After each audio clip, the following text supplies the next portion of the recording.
Avec plus de 400 000 habitants, Bobo-Dioulasso est la deuxième ville du Burkina Faso.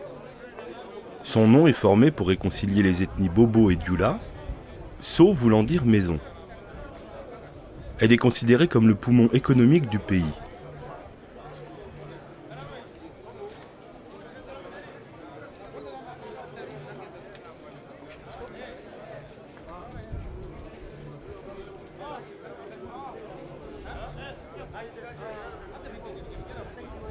Au début du siècle, la ville s'est enrichie de bâtiments coloniaux, la cathédrale, la gare, qui portent la marque de l'influence de l'architecture traditionnelle bobo, soudanaise et maure.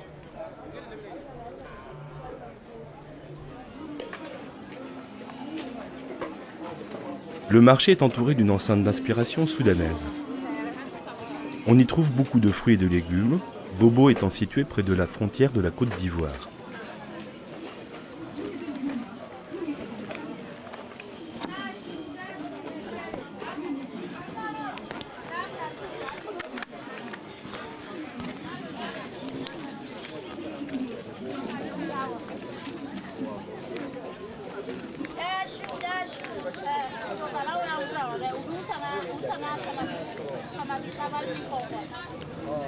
À côté du marché se trouve la vieille mosquée de Dioulasso Ba. Érigée en 1880, l'édifice qui repose sur des murs en contrefort est rythmé par une colonnade surmontée de sortes de pinacles qui dépassent de la toiture plate. Les minarets, en forme de cône, sont criblés d'armatures en bois qui, tout en étant décoratives, assurent la solidité de l'ouvrage et en tant qu'échafaudage, permettent les travaux d'entretien du bâtiment en terre.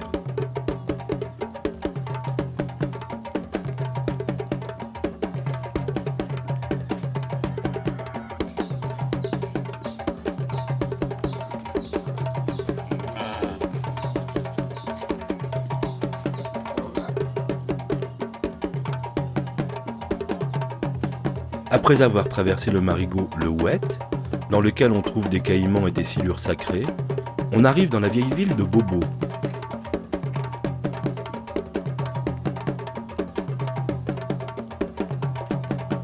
Une des premières maisons rencontrées, dans le dédale de ruelles et de concessions, est celle de Farama Ouattara, premier ancêtre Bobo dont la descendance habite encore ici. Parmi ces maisons en banco, beaucoup sont d'architecture traditionnelle Dioula. Le badigeon blanc autour des portes indique que l'on vend du dolo, bière de mil, qui est fabriqué avec du sorgho rouge. Celui-ci est habituellement mis à sécher sur le toit des maisons.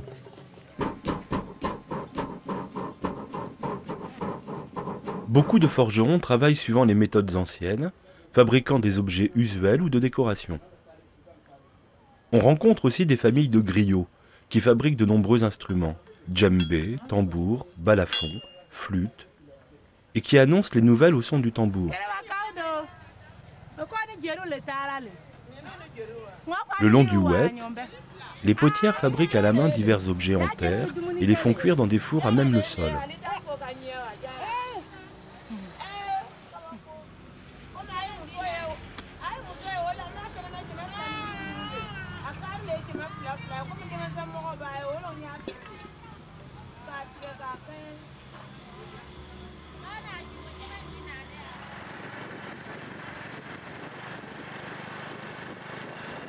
À une dizaine de kilomètres vers le Mali se trouve le village de Koumi. Visite et photos payantes. Une impression de voyeurisme peut être ressentie en parcourant le village.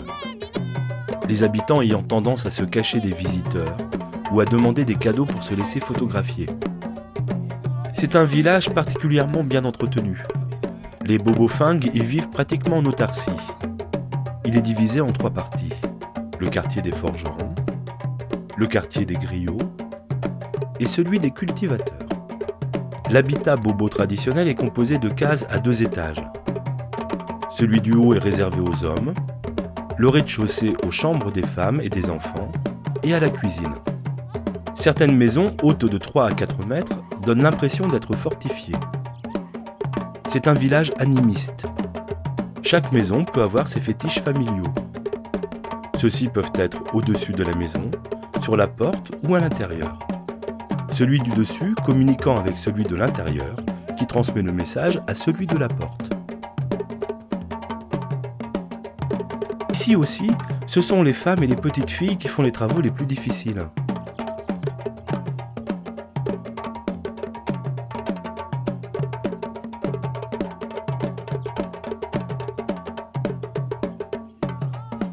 À la sortie du village, au fond de grands trous, on aperçoit des feuilles de rognier.